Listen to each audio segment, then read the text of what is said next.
Hey everybody, it's Aiden here once again, and welcome back to the channel, as it's time to put on the smooth jazz, spark up a Marlboro, and spin through an unforced era of chat in a Return to My Opinion series, Pressing Issues.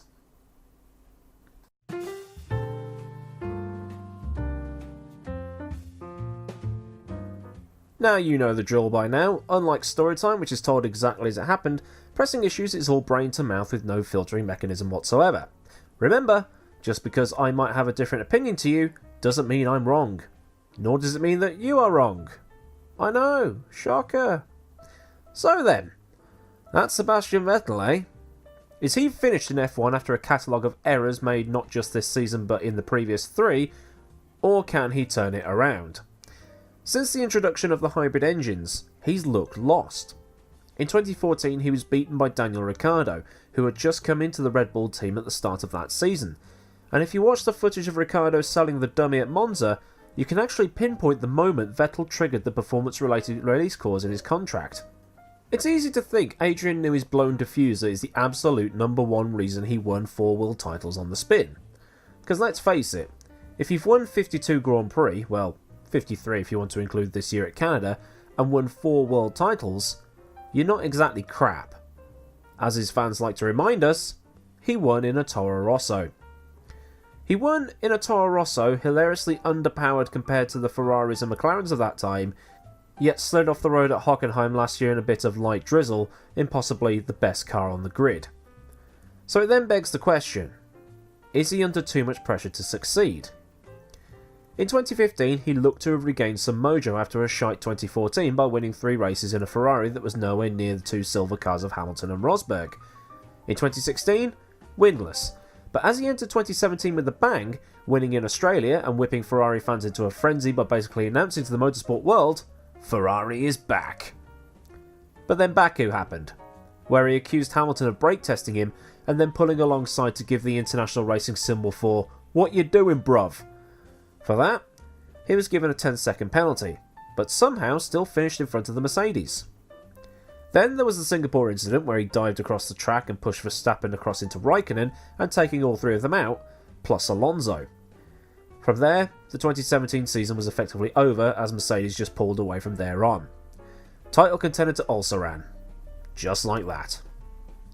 In 2018, he had another crack at it, but then had issues in Germany where he slid off in a bit of light drizzle, spun at Monza fighting Hamilton into the second chicane, then tangled with Max, again, in Suzuka, then Max, again, in Austin, and even this year, he spun at turn 4 at Bahrain in a fight with Hamilton, arse-ended Max at Silverstone, and then had a random spin at Monza where he almost wiped out Lance Stroll. But even though, for now, he is the lead driver, the car doesn't appear to be to his liking. It seems, from watching him all these years, he likes the car to be weighted towards the rear, which is what Newey's blown diffuser allowed.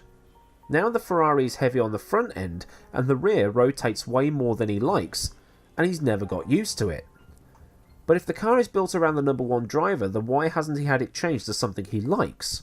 The only reason I ask is because Raikkonen is like me in sim racing. We like the car to rotate heavily on the front end.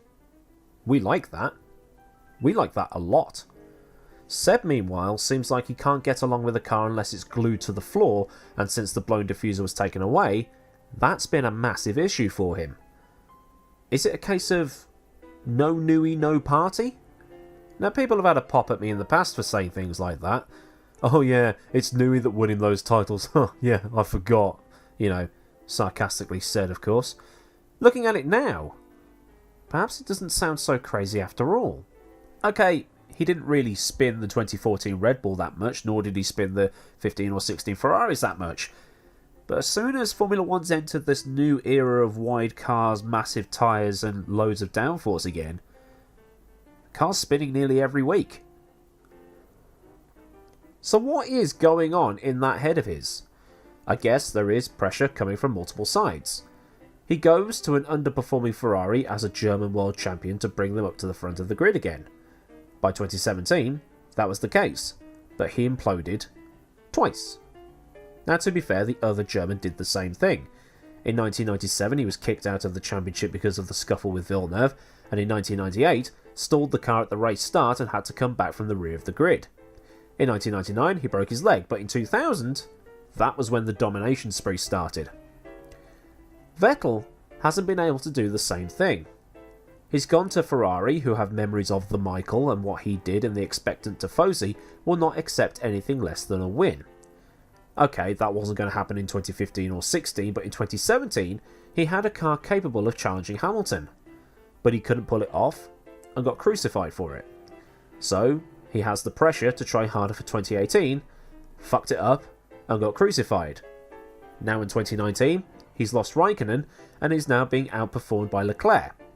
Leclerc is a Ferrari Academy driver, and is effectively doing to Seb now what Ricciardo was doing to him in 2014. Pressure increases. On himself, and from the Tifosi. Hamilton has had Vettel in his back pocket for 3 years. Max is pretty much doing the same, and Leclerc wants a slice of that pie too.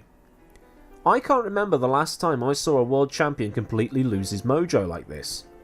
I guess the Michael is the only one that comes to mind. David Coulthard said during commentary for the British Grand Prix this year that the Michael started rear-ending people and blaming others for it, but when he realised that he was the common denominator in it all, he started to entertain the idea of leaving altogether. However, Schumacher had been out of F1 between 2006 and 2010, and the regulations and the driving standards had changed. The driving shenanigans we saw from him in his first career no longer had any place in the sport. The driving style he and Senna had would get them banned rather quickly today, but that's probably an argument for another day. Vettel is running the risk of tainting his legacy. It's easy to say, take trained monkey, stick him in the Red Bull of 2011 or the Mercedes today and he'd win the championship, but the squidgy thing behind the wheel makes all the difference. Would Marcus Ericsson have won in the 2011 Red Bull? Probably. Would it have been as easy for him? Probably not. Sure, Damon Hill dominated in 1996, but how would a better driver have done? How dominant would Schumacher or Hakkinen have been in that car?